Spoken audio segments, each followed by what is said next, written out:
Hey, we're back again with another episode of After the Whistle. Oh man, what a weekend. What a wild weekend of college football. Just a phenomenal Saturday. You just can't draw it up any better. I know that most of y'all like me, college football fanatics out there, you probably started with game day at 9 a.m. and you watched all the way to midnight or even after. And I had to run down the road to the gas station and get me a Red Bull at like 10 o'clock. I started feeling a little bit tired and I was like, no. Some good games to watch. I can't be falling asleep on the job. I gotta watch these games so I know what goes on, so that way I can talk about them to y'all. And this, if you've noticed, this is kind of a little bit of a change in the schedule here at After the Whistle for this show. Going to be starting to do episodes on Monday and Thursday going forward. And the reason for that is the more that I thought about it, I record these episodes the night before I release it. And what I've been doing is I've been recording it on, say, Monday night. And then likewise, I've been recording it on Wednesday night as well for the Thursday episodes. And the issue with that is recording on a Monday is I drop the episode on a Tuesday. So then y'all have essentially 2 days to, take in the show. You have Tuesday, Wednesday, and then you got a new episode on Thursday. Me recording on Sunday and then dropping the episode on Monday gives you Monday, Tuesday, and Wednesday to take in the recap episode. So therefore, you just have a little bit more time to take it in. I just had people saying that, they would listen to the show, but they just got, they got busy or whatever else. And so I decided, okay, well, let's make some adjustments here, and let's do Monday, Thursday going forward. Plus it's easier for me because, on Sunday afternoon, most afternoons on Sunday, I have nothing really going on. It's good for me to just sit around, record, especially during my daughter's nap time. You parents out there will understand. It's the only time the house is really quiet to where I can record, where there's no background noise. So it works out perfect for me on the scheduling front. All right, so let's jump right into this weekend and recapping Saturday's action. We had some big games. We had Georgia, Tennessee, Clemson, Georgia Tech, Miami, South Florida, Bama, Wisconsin. And I say it like that because I spent some time up in Wisconsin a few weeks ago, and it kind of rubbed off on me a little bit. Wisconsin, it's Wisconsin, so I'm going to say Wisconsin. And then Arkansas, Ole Miss, LSU, Florida. We just had a lot of wild finishes, a lot of surprises. We kind of had a weekend where we kind of. And it's only week 3, so you can't really call it, like a contender or pretender weekend, even though you somewhat can. We saw a lot of teams. We saw some flaws from a lot of teams. Likewise, we saw strengths. We saw some teams battle through adversity. So we'll go through that. First thing I want to cover before we go into the recap, though, we've all been.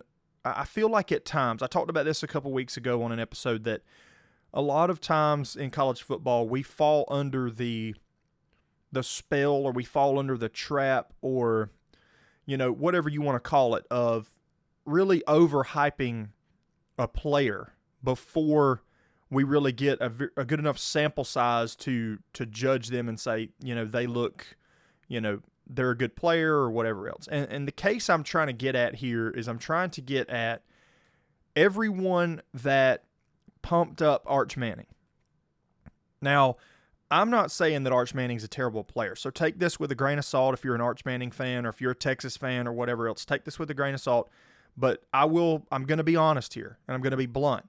Because we had guys like Paul Feinbaum, we had guys on ESPN, we had guys all over the college football media space during the offseason telling us that this kid was going to win the Heisman, he was going to be the best quarterback in the SEC, best quarterback in the country, Texas was going to win the national championship because of Arch Manning, yada, yada, yada. We heard it.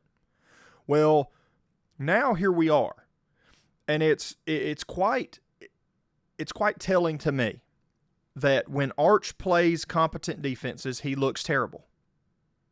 When Arch plays UTSA, UL Monroe, teams like that, he looks great. Well, you see a trend here because Arch Manning in high school, his dad and all his money was able to put him in a fancy private school where he played against players that were much smaller than him. You know, you talk about, you look at the video, look at Arch Manning's tape from high school. You tell me you don't see a kid that is just completely on another playing field as opposed to the teams he's playing against. You had guys that were linebackers that were trying to run Arch Manning down or tackle him that looked to be 5'10", 170, 180 pounds. DBs that were, 5'7", 5'8", 150, soaking wet. And you had Arch Manning had receivers that were tall, 6'2", 6'3". You had Arch Manning, big guy out there, 6'4", 230, whatever. Of course he's going to look great. But you go and you put up video game style numbers in high school because you're the best athlete on the field. You're the biggest kid on the field. Well, then you get to a SEC level, and guess what?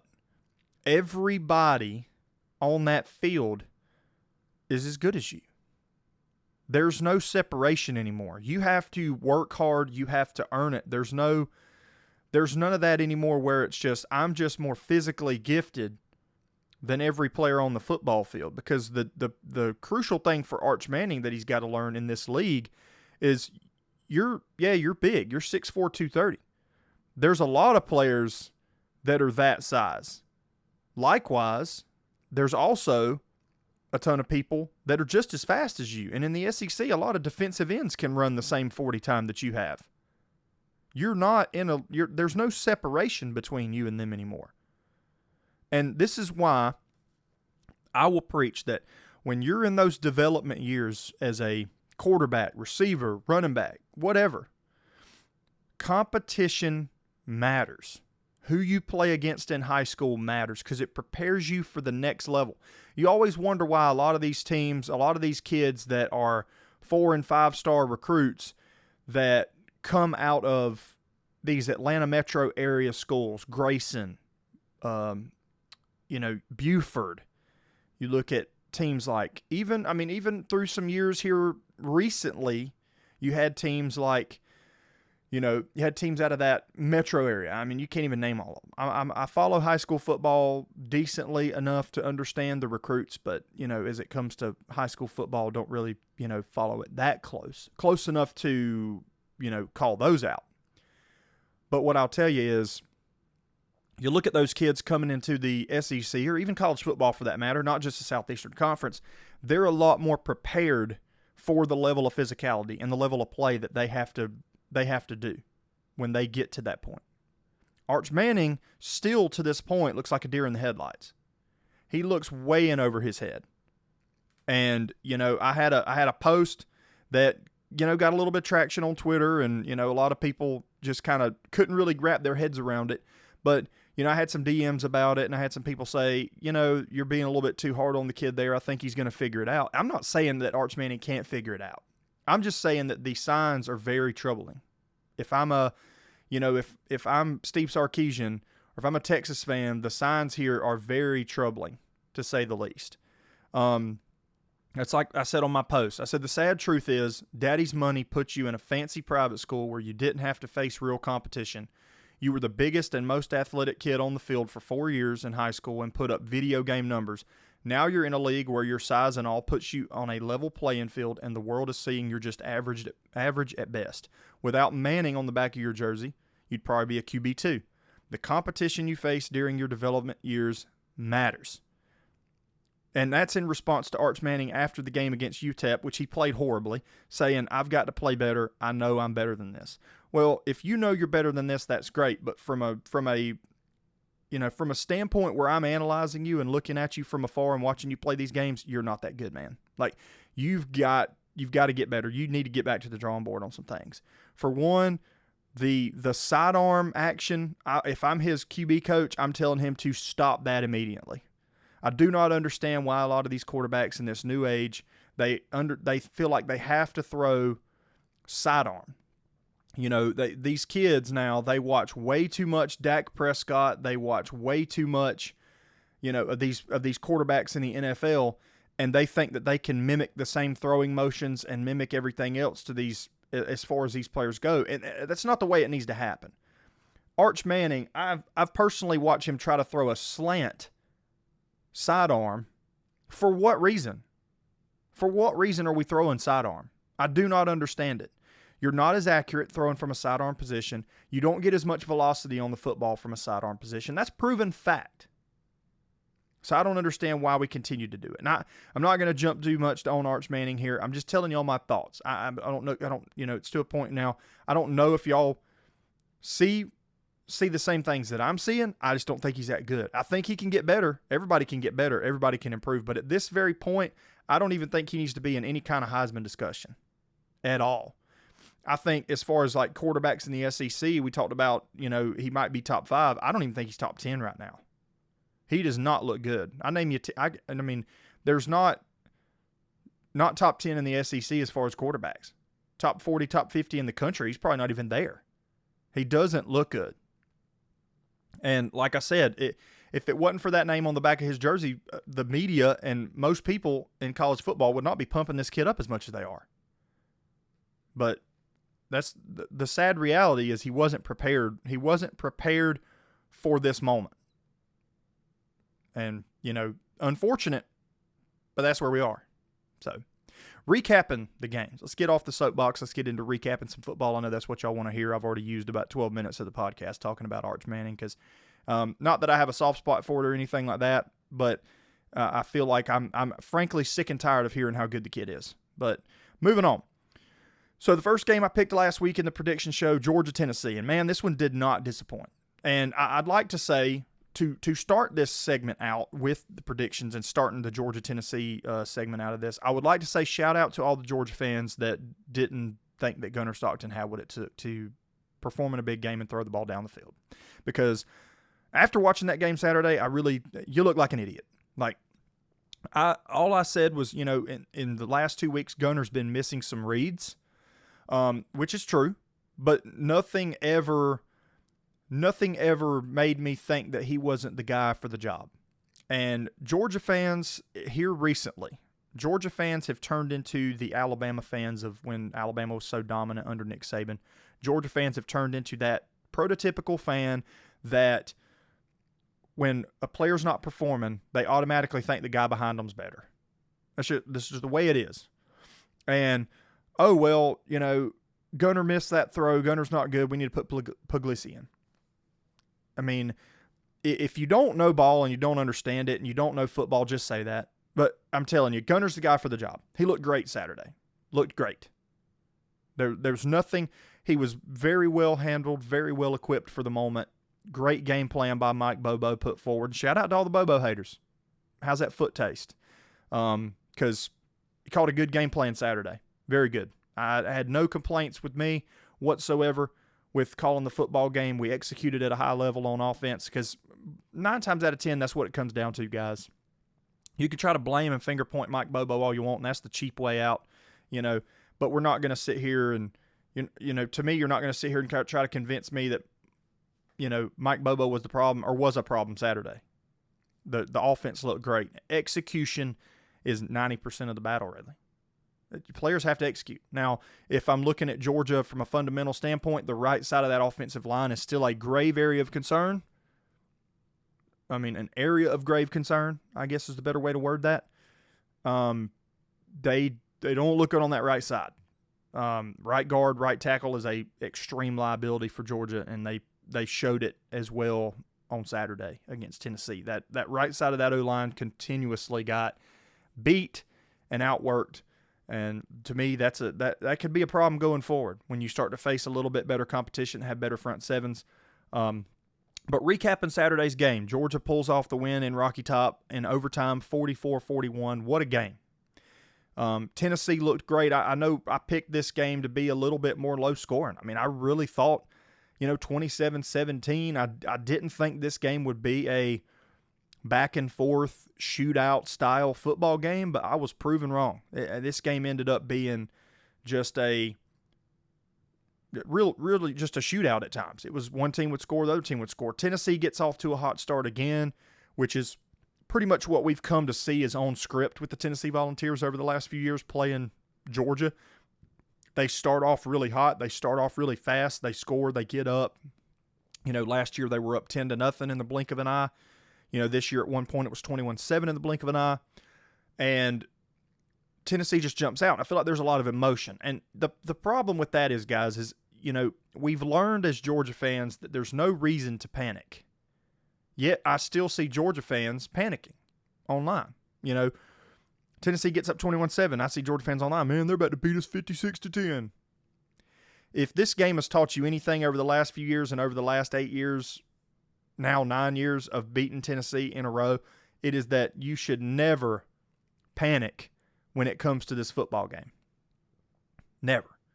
Tennessee's going to jump out to an early lead, maybe 10 points, maybe 14 points, and then they're going to, once the scripted drives, because most head coaches are going to draw up 2 or 3 scripted drives to start the football game. First drive, we're going to do this. Second drive, we're going to do this. Third drive, we're going to do this. Whatever. Once those scripted drives run dry and you have to improvise and you have to adjust, that's when coaching comes into play. And that's where, once again, Kirby Smart shows you that he is the best coach in college football. No arguments, no rebuttal, no nothing. I don't care who you are. Best coach in college football.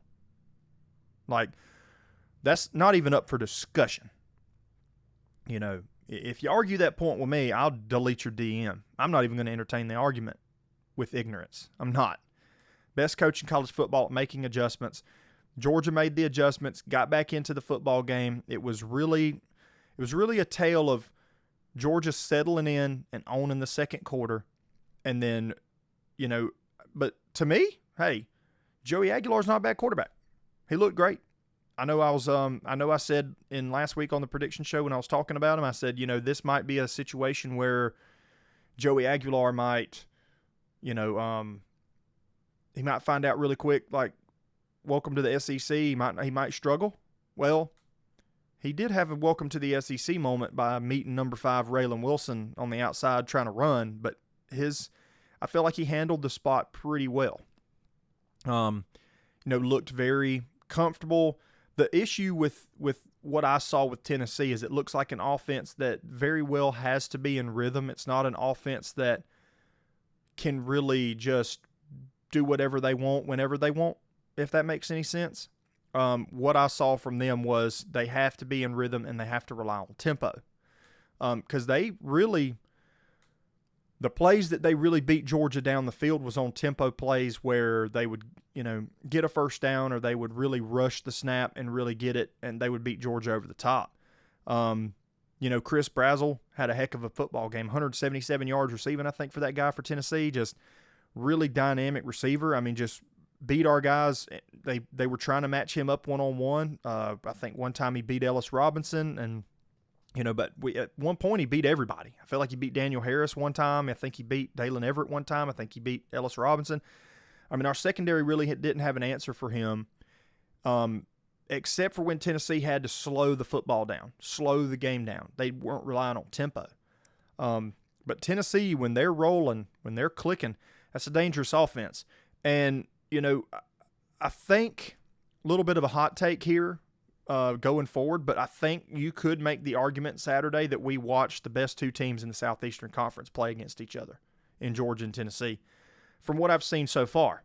And you can make the argument, you can say Bama, but the last time Bama played a team that was competent enough on both sides of the ball to match them, they got spanked 31-17. So you can talk about Bama all you want, but Bama's sample size is very limited. You talk about LSU, we'll get to them in a minute, but LSU's offense looks kind of, not as dynamic as we thought that offense was going to be. Especially looking at the contest against Florida, LSU had 1 non-offensive touchdown. Otherwise, they beat Florida by 3 points. They're only manufacturing 13 points against Florida? I mean, I don't know. I mean, I think Georgia-Tennessee, from what we've seen so far in the year, to me, that's 1-2. That's the best 2 teams in the conference. So obviously a lot of season left to play. My mind can be changed on that, but from what we're looking at, to me, that's the best. But 44-41 the final score in Knoxville. Takes it to overtime. Kicker for Tennessee, Max Gilbert, I believe his name, missed the field goal near the end of regulation to put it into overtime. Tennessee otherwise would have won the game 41-38. Make that field goal, win for Tennessee. We're seeing a different tune here talking about this football game. But Gunnar Stockton grew up a lot before everybody's eyes on Saturday. 23 of 31, 304 yards. He had 2 touchdowns in the air, 1 rushing touchdown. I think he had like 39 or 40 rushing yards. The lights were bright. Gunnar didn't care. So I think the narrative about Gunnar can't handle it, or Gunnar's not the guy for the job. I think everybody can just shut up about that moving forward. Like, let's cut it out. Your ignorance is showing if you continue to say that, like, just don't. But also, another point for Georgia to me is the fact that, running the football, it wasn't, 3.5, 3.6 yards a carry, I think, average for Georgia, 55 rushing attempts, and 198 yards on the ground. So Georgia stayed committed to the run. At times, Tennessee would stuff it. It got to work in there for a little while, mainly in the second quarter. The run game really came into effect there for Georgia. Just stayed committed. That was the nice thing to watch, is a Georgia football team that stayed committed to the run. They didn't try to get out of that too much. Didn't try to, Gunnar didn't have to throw the ball 50 times. Like I've said times before, it's not a recipe to win a lot of football games in the Southeastern Conference for anybody, and Georgia included. Throwing the football that many times, just not really a recipe for success. You got to be able to run the football. And then you look at the possession, you look at the time of possession, very, heavily favors Georgia, which we kind of come to expect with a Heupel offense. They're not going to hold the ball long. They're going to score in 2.5 minutes. It's a big play-based offense. When the big plays are hitting, it's a hard offense to stop. When the big plays aren't hitting, and when they're not hitting, and when the receivers aren't getting open, and you can't win in man, it becomes very difficult for that offense. Tough sledding, in years past. I felt like they didn't run the ball particularly bad. They just didn't stay really committed to it at times. At times they tried to do a little too much. Joey Aguilar tried to do a little too much a couple times, threw a couple interceptions. So, the real difference in this football game, I feel like, comes down to the mental aspect of it. I don't think it comes so much down to performance, because I feel like both of these teams very evenly matched. Looked like it could have gone either way there for a little while. But, this game to me is, one of those games where it comes down to one team has that championship medal where they never give up. And Georgia's going to play, their best football when the lights are the brightest. We've come to see that over the last 4 or 5 years, that they just don't. They have this never say quit attitude. And, I feel like the emotional aspect of it and the mental aspect of it is what won it for Georgia in the end. You saw a kicker. Everybody saw that guy on the sideline warming up. You saw how big his eyes were. They said he was breathing really. One of the announcers said, I think it was Holly, said over there on the sideburn. She said on the sideline that he was doing some breathing exercises and taking very deep breaths. And at that moment, I thought, he's cooked. He's cooked. He's not going to make this.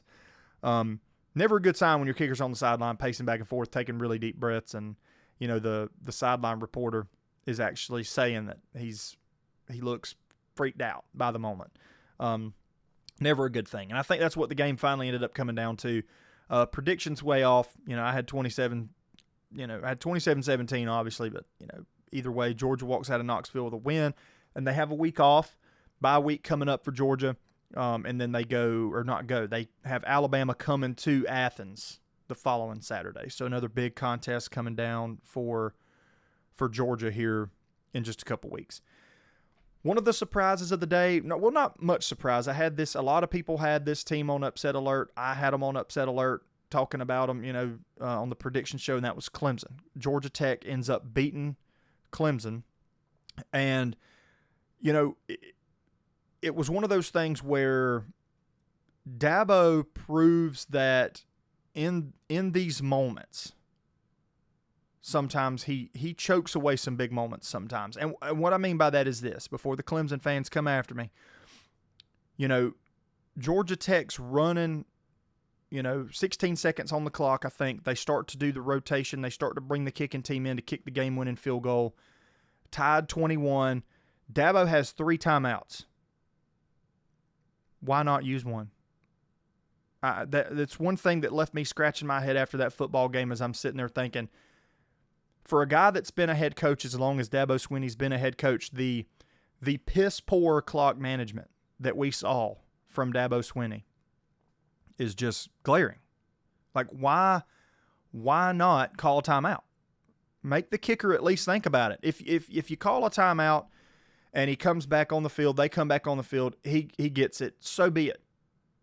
But to just let it happen, I don't understand why you just at least don't call timeout to try to ice the kicker. It makes no sense. But either way, Clemson loses in Atlanta 24-21. Brent Key gets a signature win as a Georgia Tech head coach. And Brent Key, I'm telling you, Georgia Tech is going to break some hearts this year for some football teams. They look great. They're tough. They have this no-quit attitude. Haynes King is a warrior, which we knew that. We knew Haynes King was a very good football player. We saw him last year. Saw just the way he's able to handle the big moment, how physical he is, how tough he is. He's got that kind of, never say die attitude. And we see it again on Saturday against Clemson. He has a never say die attitude. He's just gonna keep coming at you regardless. He finishes with a pretty good stat line, 211 passing yards, but also another game for him over 100 rushing yards. That's the game plan for Georgia Tech, is they're going to live and die with Haynes King. I personally don't think that Aaron Philo, the backup quarterback, is as dynamic of a runner as Haynes King, and I think that's really the quarterback run is very much involved in their offense to a point where I feel like if they don't have the ability to use the quarterback run, I think Georgia Tech's in trouble. So that's why I think that Haynes King's got to stay healthy. I understand the game plan's to run him, but he takes some shots. The question is the durability. Can he hold up for a whole season of playing against these teams? Because Georgia Tech, they have a favorable schedule, I guess, when you look at it now. After the Clemson game, their next ranked opponent currently is Georgia on November 28th. Very favorable schedule for Brent Key and his staff. You win the game against Clemson 24-21. You got Temple, Wake Forest, Virginia Tech. All 3 of those teams, terrible. You could beat Temple, no problem. You beat Wake Forest, no problem. Virginia Tech is horrible, horrendous, what's going on in Blacksburg. Then you go to Duke on October 18th. Syracuse, those 2 games are very winnable. You go to NC State on November 1st. That game's winnable. And then you got Boston. You go to Boston College. You got Pitt coming to town. That's going to be a competition. That's going to be a test. And then you've got Georgia. So if everything stands like it is right now, your next ranked contest is going to be the last game of the year before championship weekend. And Georgia Tech, by all intents and purposes, should be ranked after this weekend. They should be. I think as I'm recording we might go over it here in a minute. I think as I'm recording, the new AP poll has been released, and we'll get to see, where everybody's at. We'll check on that towards the end of the episode, and we'll go through it if it is available to be viewed there. But Georgia Tech, hats off to them. Even as someone who is a Georgia fan, I will say that I called Clemson 26, Georgia Tech 24 on this one. Ended up being 24-21. Really close on the score prediction. I didn't see this game being a track meet type of game. But ultimately, Georgia Tech executed when it mattered. They looked great. Haynes King looked good. They ran the ball effectively. Clemson just, to me, I was very high on Clemson before the season started. I thought returning as many good defensive players as they were returning with guys like Peter Woods, who's arguably, like I've said, is one of the best, defensive players in college football, and also returning Cade Klubnik and Bryant Wesco and Randall at running back. Just really thought that Clemson would have a little bit more for anybody, but losing 2 games this early in the season, the only way that Clemson is going to recover from this, really, because a lot of people are going to think, where's Clemson going to be? They were ranked 12th. Are they going to fall out of the 25? I think they're going to fall back to 20th, 21st, and if we can find the new poll, we can see it soon and see where they're at. Very favorable for them going forward until they have the contest with Florida State in Death Valley on November 8th. You've got the next 5 matchups are Syracuse, North Carolina, Boston College, SMU, Duke. I feel like all 5 of those games are winnable for Clemson. From a talent level, you should win those football games. You're very much more talented than those 5 football teams. You get to that Florida State game 6-2, then, you could make some noise. You could turn your season around. But the only chances that you're going to have right now, it doesn't look very favorable for Clemson, because the only chance you have right now against another ranked opponent is Florida State on November 8th. Other than that, you have no more ranked opponents on your schedule, especially after South Carolina losing to Vanderbilt. And we see the trajectory that football team's on now. I'm not too sure that South Carolina is going to be, I don't think we're really I don't think they're going to be ranked at the time that they play each other, is what I'm trying to get at there. Moving on, next contest, and I called this one. I'm very proud of myself for this one, because I had a few people. There was a few people online that thought that USF had a chance to knock off Miami, and I made some points on last week's show that they weren't gonna sneak up on Miami, and I felt like Miami's very good football team, mainly offensive defensive line for Miami, just really really good. Also, Carson Beck, very polished, very experienced quarterback for Miami, fits that offense very well. And then you've got dynamic players on the outside, great running back. Miami just completely overmatched USF. I predicted 41-20 as a final score for this one. It ended up being 49-12. So I kind of had a feeling that it was going to be a blowout. Ended up being just that. Just an absolute blowout. USF looked overmatched from the jump. I think it's time to start really talking about how good is this Miami team. With the way that they're able to play the game, with Carson Beck at quarterback, with Fletcher at running back, and Marion had a good game on the outside. Keelan Marion for Miami had a good game on the outside. Miami's built to win a lot of football games this year. And I know that a lot of people have fallen victim to the Miami hype train over the last few years and said, oh, Miami looks good, Miami could be this, Miami could, and they just find a way at some point during the season to, choke it away, or lose a game they shouldn't lose. But looking forward, we've got a chance to see what Miami's made out of. Really and truly. October 4th, matchup in Tallahassee. Potentially going to be a maybe top 5 matchup-ish when the time comes. But setting up to be a really good football game. Obviously, they got Florida coming to town next weekend. So, that's a game you don't want to really sleep on, because Florida's got the talent. So things could happen for sure. But it's definitely after this weekend and the weekend before, it definitely is not anything that looks to be as threatening as we thought before the season started. Before the season started, Florida-Miami was a game that we all were looking at going, man, that could be a really good football game. Really don't see it, now to a point where I feel that Miami's in any danger from what I've seen so far. And obviously, we'll talk about that later in the week during the prediction show. We'll get into that football game a little bit more. But, Miami USF, there's not a really whole lot to talk about when it came to that football game. Just a beatdown is really all that really happened. So Bama, Wisconsin, another beatdown that I kind of foresaw coming. I had Bama winning this one. 33-16 was my prediction on last week's show. They ended up winning 38-14. So really close on that one. Ended up, I couldn't remember what the line was, what it closed at. It was 18.5.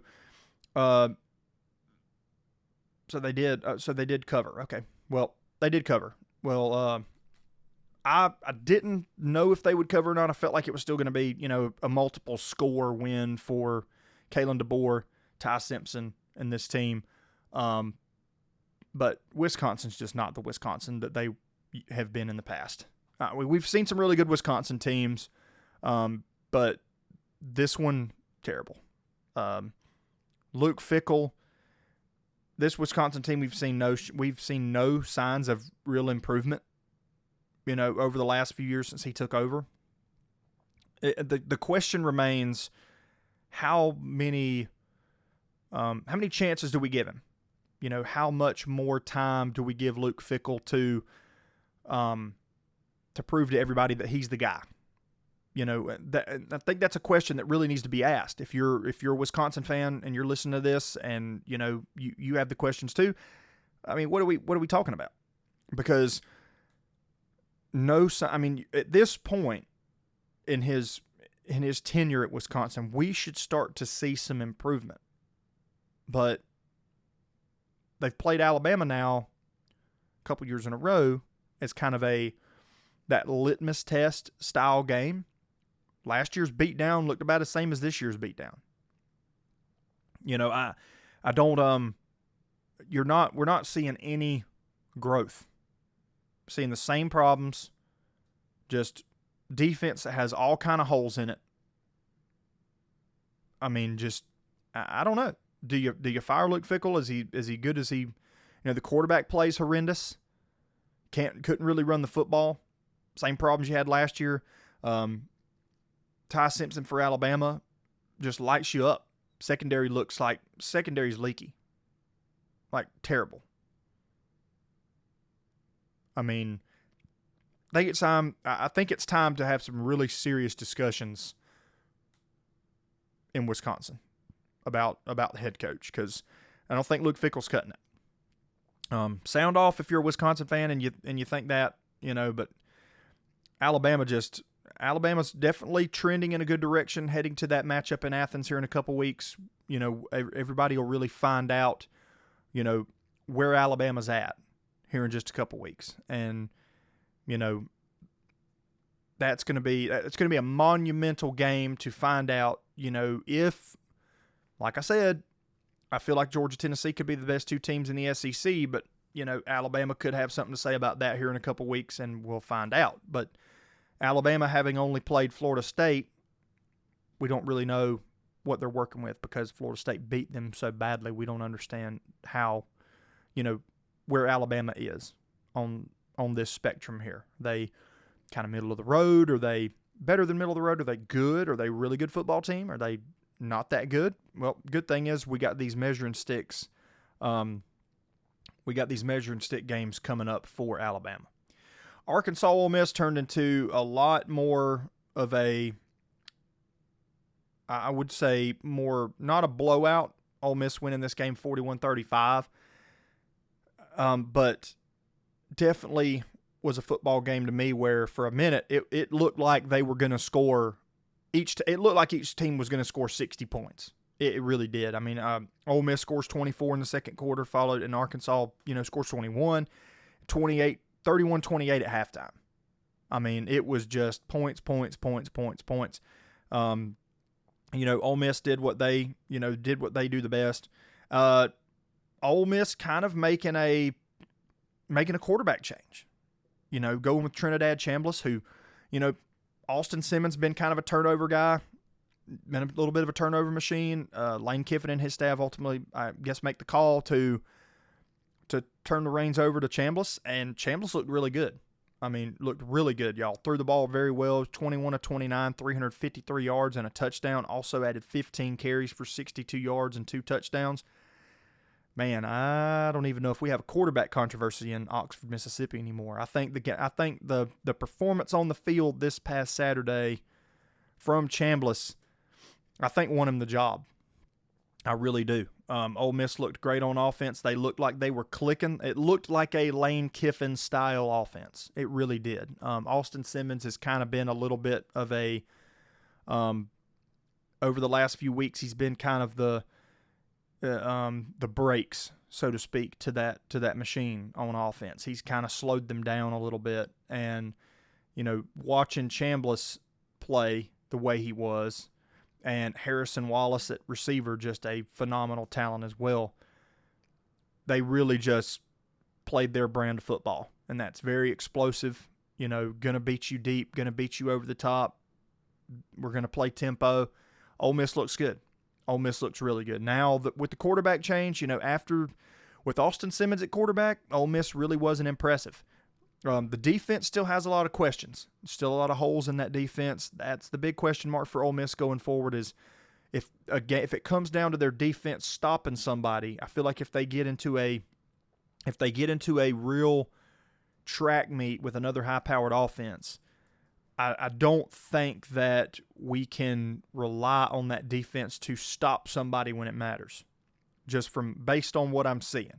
You've got the thing about it is they go to Athens on October 18th. Then they have Oklahoma the following week. They go to Norman.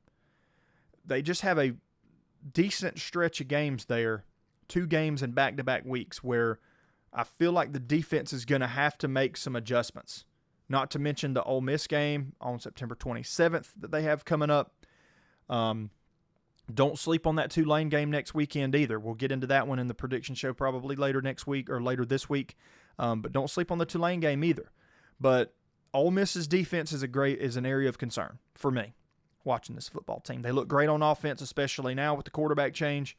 But definitely going to have to work on some things defensively. Arkansas didn't look bad. 35 points. Taylon Green is dynamic as we thought. I still think Arkansas is a team that could potentially, looking at the schedule. I mean, I really do think that they could be a team. They could go, they could win 7 or 8 games. I think that's as good as they're going to be able to do. Remaining contest for Arkansas being Memphis. Then they have Notre Dame coming to town on September 27th. Then they have Tennessee in Knoxville. Then they have A&M in Fayetteville. Then Auburn in Fayetteville. Mississippi State in Fayetteville. Then they go to LSU. They go to Texas and finish the year with Missouri in Fayetteville. So definitely a tough sledding for Arkansas going forward into the season. I mean, it's one of two things. Could be 7-5, 8-4. Could be 4-8. Could be 5-7. Could be below 500. It's so there's a lot of these teams in the SEC due to the scheduling that they're literally just so close of area of separation between an 8-4 team and like a 5-7 team. I think that's what we're going to see in the SEC this year with as competitive as this league is being this year. The way that it's looked so far definitely could be the teams between, like I said, a team that's 7-5 and a team that's 5-7 playing towards the end of the year. Let's say a team is, 7-4 and the other team's, 5-6. That game could still potentially be a tight football game. There's just a lot of parity amid the SEC this year as far as the teams being matched up. Moving on into LSU, Florida. Man, I think a lot of people too, myself included, I'll hang myself out on this one as well. DJ Lagway, man, what's going on? What's going on in Gainesville? I don't know if it's trust his arm too much. I don't know what the deal is with Lagway, but he's not looking good. 5 interceptions, one of them's a pick 6. Can't turn the ball over like that. and expect to win football games or expect to even be in football games. And it's really a miracle that you had 5 interceptions and 1 for a pick 6, and you only lost by 10 points. I mean, I don't know whether or not that speaks to your defense or the fact that LSU's offense just doesn't look that good. I don't know which side of the coin that is. I don't know if it's a fact of the matter of LSU's just not that good on offense, even though we thought they were going to be. You know, we thought that they were going to be a really good a really good offense, and they're just kind of sputtering at the moment. Or Florida's just got a little bit better defense than we thought. I don't know. I know Florida's defense hasn't given up a whole lot of points this year so far. So it could be that. Could be a little bit of both. But either way, you know, I had LSU. My pick was 31-13 on this one as far as LSU winning over Florida. Could have very well been 31-13. I don't understand why it wasn't, except for the fact that LSU just could not score points. LSU still comes away with the win 20-10. And we learned a lot about both teams, I think. I think we learned a lot about Florida, and I think we learned that they're just not as good. You know, they're just not as good as a lot of people thought. DJ Lagway's just still got a lot of development left to do. I mean, this is also a guy that hasn't really had a whole lot of experience either. You look at the fact that he just, you know, he missed a lot of spring camp with injuries. Really started fall camp, was really his only experience running the show in fall camp, and now he's the starter. Hurt a little bit last year. Just really hasn't found a groove yet, so to speak, as far as getting settled in as that starter. And just, I don't know if it's so much that or if he just trusts his arm way too much. Got a great arm, but sometimes even good quarterbacks, you know, they trust their arm way too much. And I think he just feels like he can fit the ball into some windows that he really shouldn't. He doesn't have any business trying to fit them into. And I think we saw that again Saturday with LSU, who's got a pretty decent secondary. I mean, they have a very good secondary, a lot of ball hawks back there. We saw that on Saturday with the 5 interceptions and the one pick 6. But I think the question mark lies more not with Florida. We've seen them sputter. We know kind of who they are. I don't think Florida's going to be really a force to be reckoned with until they get rid of Billy Napier, get a better coach in that building. And also, you know, they get, you know, I think that's really the only problem plaguing Florida, because I don't think it's for a lack of talent. I think that, you know, I think Ball's a very good running back. Bob behind the right offensive line with the right coaching, with the right offensive scheme, I think he could be the best running back in the Southeastern Conference. The fact of the matter is, just doesn't have a good support system by way of who's, you know, calling the shots. But Ball's a very good running back. Lagway, I feel like, still has tremendous upside. Even after the 5 interception performance, has tremendous upside. I think Billy Napier's the problem here. I'm really shocked as I'm recording here on Sunday evening that Billy Napier has not been, you know, relieved of his duties as the head coach of Florida. Florida's not going to be good till he's gone. Still kind of, you know, a lot of Florida fans out there, I know they feel the same way. He's got to go. It's not and I don't think at this point it's a matter of if, it's when. I don't know if they're just waiting for the end of the season to make the change, or, you know, if they're waiting for something else. I don't know. But I will say this. We have seen teams in recent memory that fire their coach midseason and they bring in, you know, one of the coordinators is calling the shots or somebody, and it's it lights a little bit of a spark. You know, could we see that from Florida? You know, I think that's what Florida needs, is they need some kind of a spark. But ultimately it's not going to happen with Napier at the helm. LSU, you know, to me, a little bit more of an eyebrow raiser, because here with Garrett Nussmeier at running back, with Aaron Anderson at receiver, and Berrien Brown also at receiver, LSU was supposed to be one of those teams that was going to be impossible to stop this year on offense. And we've seen that they just look a little bit underwhelming in the last few weeks. They haven't looked like a team that's unstoppable on offense. We haven't seen that.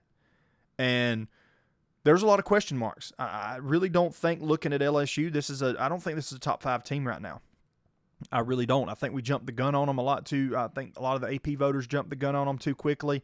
I don't really foresee LSU being that high up, that highly ranked. Yeah, defense has looked good at some times this year. They look really good on the back end, mainly the secondary. They look like they could play with anybody. I'm not saying that they're terrible. I think any given Saturday they could play with people. The problem with LSU is going to be manufacturing points. Like Brian Kelly was asked about it in his press conference, and he goes off on this stupid little tangent like Brian Kelly's known to do, and whines and cries to the reporters about them asking simple questions. I mean, the reporter's just trying to ask a simple question about why the offense is sputtering, and Brian Kelly just goes into this, woe is me, we won the football game. Yeah, Brian, we understand that you won the freaking football game, but you only beat a struggling Florida team by 10 points, and they gave you 5 extra possessions. That's what the reporter's trying to ask. It's very fair to be asked those type of questions as a head coach, and if you don't want to be asked those type of questions as a head coach, perhaps the Southeastern Conference and LSU is not for you, brother. Like, it's really not. You don't want to get asked the tough questions, and you want to cry when you get asked the tough questions. It's probably in the league for you. Like, I'll just be perfectly honest. You might want to go back to Notre Dame, see if they're hiring. They might be soon. But, I mean, come on. Like, you're not going to be coddled as a head coach in the SEC. You're going to have to answer to these fans, to these reporters of your school. You're going to have to answer why the offense is performing the way that it is, with all the hype, all the hype around that offense this year, and all the, everything else with Nussmeier, with Anderson, with all of these playmakers, with Caden Durham at running back. You've got the squad to be able to put up 30 to 40 points a game, but you're not. Even when a team gives you extra possessions, as many as Florida did. Let me go ahead and I'll throw this one out there for you. Let me go ahead and tell you. Tennessee, what do you think that if LSU's playing Tennessee Saturday and LSU gives Tennessee 5 extra possessions, what do you think happens? I mean, that's a blowout. You're getting beat by 20 points. I mean, we're not, but you get asked the question, and the question is definitely one that deserves an answer. But you don't answer it. I don't understand it. I don't understand why coaches sometimes, and most of them are guilty of it. It's a simple question. Answer it. Move on. You don't have to attack the media. The guy's just doing his job. Come on. Like, the guy's just doing his job. He's asking a question. And then we just have to hear, well, really? That's the only question you have? Yeah. I mean, he better be glad I'm not sitting in the press room, because I'd be like, yeah, that really is the only question I have, because you got 5 extra possessions and you only managed 20 points. How is that? There you go. That's it. I couldn't be in the press room for these schools, you guys. I'm telling you, I'd ask the tough questions, and I probably would be kicked out the first time I'd go in there. I probably wouldn't be welcome back. Really. I mean, it wouldn't be for me. Not at all. But LSU gets by Florida regardless. Take that however way you want to. I really don't. Like I said, a lot of question marks, man. LSU's remaining schedule. I mean, you've got Ole Miss. Here's the thing: Ole Miss, with the way that offense looks Saturday, you're going to get what if you give Ole Miss 5 extra possessions? Not that LSU gave Florida, but I'm saying if the shoe was on the other foot and LSU only managed 20 points with 5 extra possessions from Florida. If you turn the football over to Ole Miss 5 times, what you think Lane Kiffin's going to do with that? He's going to send you a Christmas card, because he's going to beat the crap out of you. I mean, you're going to get boat raced. So, but LSU moving forward, I mean, you got Ole Miss, you got a contest against Vanderbilt, you got A&M, you got Alabama, you got Oklahoma to end the season. Definitely have a schedule. LSU's going to have to get better on offense to be able to, what we want to say, everybody says they want to run the table. They want to get to Atlanta at the end of the year. That's what you got to do. I mean, they're going to have to go to the drawing board on offense and get better. That's the only way to describe what LSU's got to do. You've got the playmakers in Brown and Anderson and Durham, and then you got Nussmeier, who the training wheels are off. The excuses are out of the window. Like, quit making excuses. The kid's experienced. The kid's good. He needs to start, there's a lot of issues that you see with players running the wrong routes, drop balls, things that LSU's got to get better. Right now, I don't see LSU as, as an SEC title contender at this very moment, just because of their inability to manufacture points. The offense is an area of concern. Can't stress that enough. Texas A&M, Notre Dame. Texas A&M comes out of South Bend with a win, regardless of how you think the game ended, regardless of if you're a Notre Dame fan and you think that should have been a hold at the end of the game on the touchdown. It should have been. Bad calls happen. Bad calls happen in games. It's a fact of football. You're not going to get called. You're not going to get those bailout calls when you need them the most at times. Sometimes you will, sometimes you won't. It's tough sledding to rely on those kind of things being called. Was it pretty blatant? Yes, I felt like it was. Essentially you got an offensive lineman tackling a defensive lineman as he's trying to get to Marcel Reed. Felt like it was pretty obvious. But either way, very tight game, start to finish. Marcel Reed, just 380 yards, relied a lot on the explosives in the air. Definitely not a very accurate quarterback, below 50% accuracy for this very game. C.J. Carr, felt like C.J. Carr looked good. Quarterback for Notre Dame looked very good. Which C.J. Carr being a freshman, that kid's got a lot of room to grow. He's gonna be really good. He's just got to get some more experience under his belt, get some more snaps. He's definitely going to grow up before our eyes over the next couple years. But look great. The recipe that I said on last week's show, on the prediction show, for one, I had this game being lower scoring than it was. I had it 23-20 A&M. It ended up being 41-40. But Jeremiah Love had to touch the football. Had to. Got to get him the football.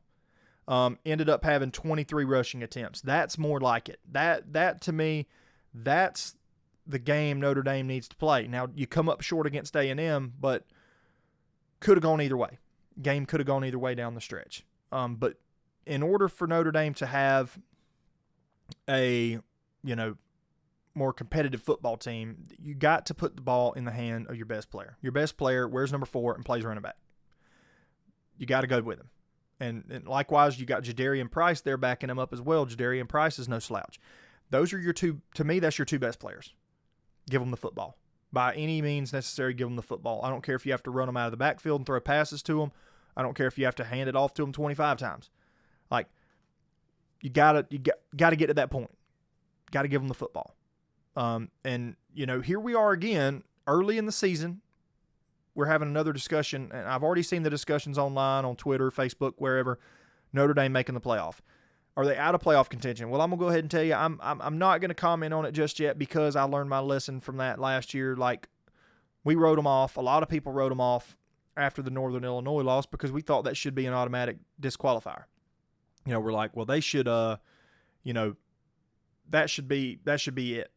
You lose to Northern Illinois, you should be written off. You should be done. Well, they fight their way back. They win out. They run the table, and then they get into the college football playoff. So I'm not saying that we could not have a discussion later in the season about a 10-2 Notre Dame with, being in the playoff.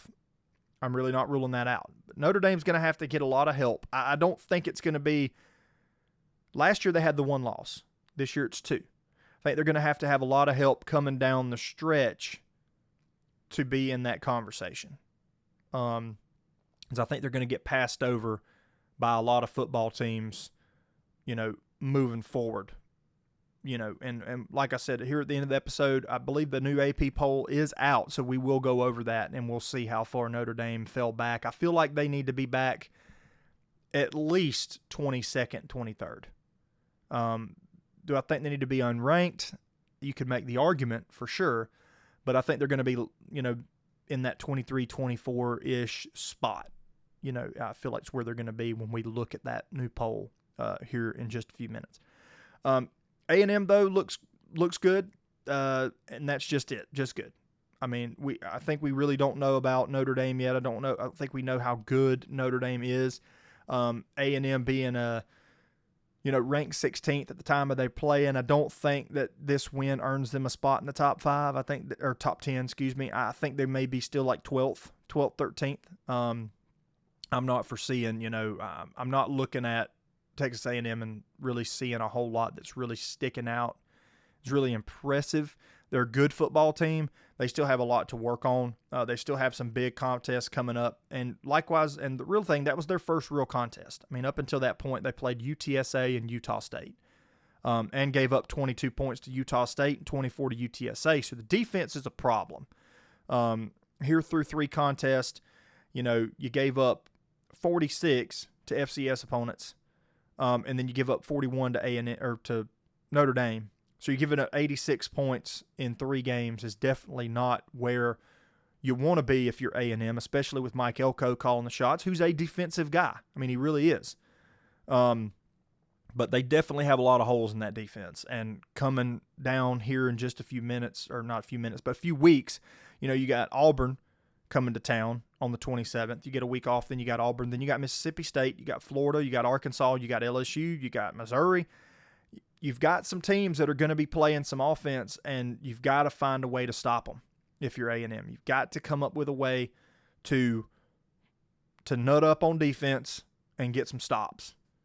You can't allow teams to score 40 every single you can't allow teams to score 40 every single weekend and expect to win football games. You just can't. You're not going to give up 40 every weekend and win a lot. A&M, though, still a lot to prove. They're a good football team. We still got a lot. We still have a lot to see on them for me to, say, oh yeah, I feel like they're definitely contenders. We'll see moving forward.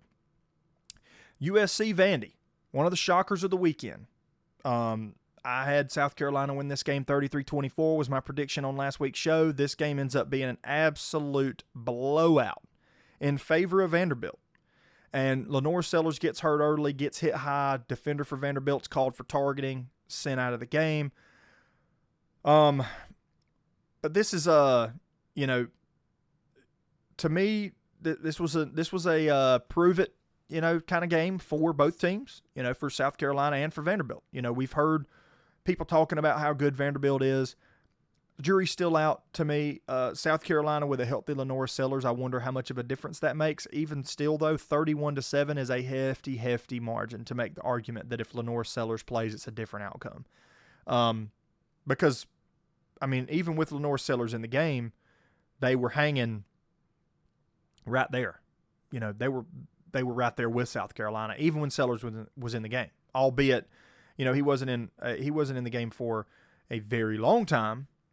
But either way, Vanderbilt was still right there. There wasn't a whole lot there where they looked different and it looked like, oh man, South Carolina's world's better. Vanderbilt really lined up and whipped them.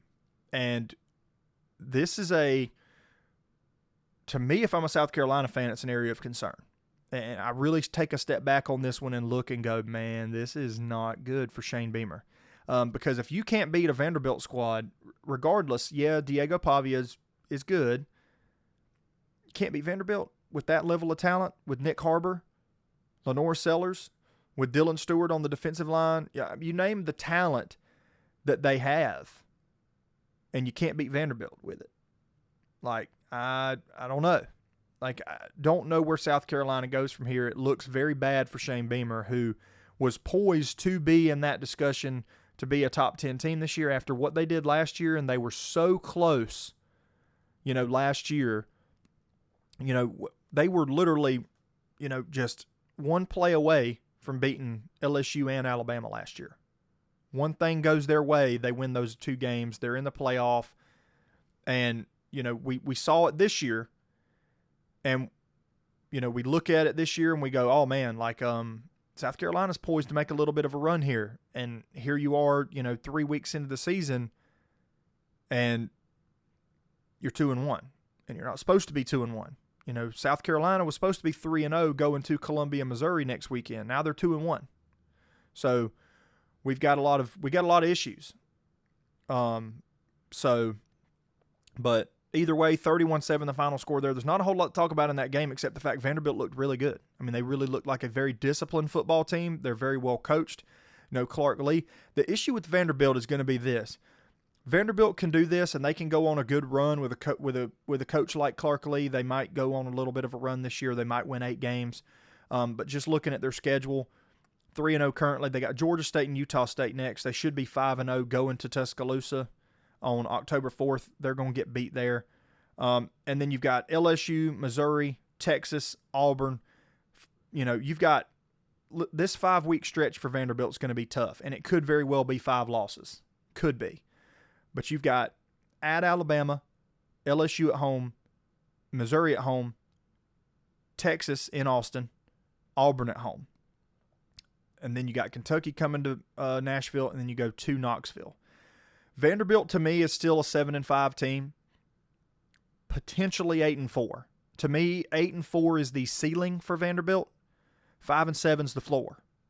That there's still that still to me is about where Vanderbilt should be at. The problem with Vanderbilt is this: you're going to have a coach like Clark Lee who comes in and has success, just like they did with James Franklin, some years back, where James Franklin comes in, looks really good as the Vanderbilt head coach, starts to win, puts Vanderbilt, basically turns Vanderbilt around, and we see, Vanderbilt get turned around into a 9-win team, 10-win team, whatever. They have a couple signature wins. James Franklin, beating the teams that, Vanderbilt wasn't expected to beat. And then he gets hired and gets a bigger job. And that's what's going to happen with Clark Lee. Make no mistake about it. Vanderbilt is not a tenured, it's not a place where a coach goes and like, I'm going to be here for 20 years. It's just not that. You've got the blue blood jobs. You've got the big time jobs, the tier 1 jobs in college football. Vanderbilt's not one of them. And so the first tier 1 job that rings Clark Lee's phone and is going to offer him a lot of money, to come coach there, he's going to go. And that's the problem. And then they're going to be right back to where they were before Clark Lee got there. They're going to get a new guy. They're going to go through a transition period for 2 to 3 years before they turn the corner. They're going to win 8-9 games. That coach is going to get hired away. The Vanderbilt head coaching job is kind of like a stepping stone or another rung on the ladder to get to where you ultimately want to go as a head coach. And that's just the unfortunate truth. It shouldn't be that way, not with the money that they have, the location being in Nashville, Tennessee. Really in a good spot for recruiting in the Southeast. Right there in Nashville, you got a lot of different, places around. You got Georgia to the south. You got really good athletes within a reasonable distance away from Nashville. But it's just not what everybody would think it could be. And that not a tier 1 job, but even a tier 2 job in college football. It's just not that. But respectable season for Vanderbilt. 8-4 would be very respectable for them. I feel like if they do that, then they're in good shape. Clark Lee's in good shape. I think he's going to get a big time job. I think he's a really good coach. I think he's going to get hired by, you don't really want to speculate at this very moment. I don't know if a team like Florida would reach out to him just because he's not quite proven at this level yet. I think it would be more along the lines of a team like, let's say, we talked about him earlier in the podcast, Wisconsin. If they decide to get rid of Luke Fickell, Clark Lee make a move to a team like that. So, all right, new rankings. Let's check them out. Let's see what we got. New rankings going into week 4. We've got some movers. We've got some that are trending down. So we'll start at 25, work our way down. 25, we've got Southern Cal. Notre Dame falls back to 24th. They fall back 16 spots. That's about where I thought they would be, is ladder, towards the closer to unranked than anything. 24 for Notre Dame. Mizzou jumps 2 spots to number 23. Auburn jumps a couple spots to 22. Michigan jumps 2 spots to 22. Vanderbilt now ranked 20th in the country.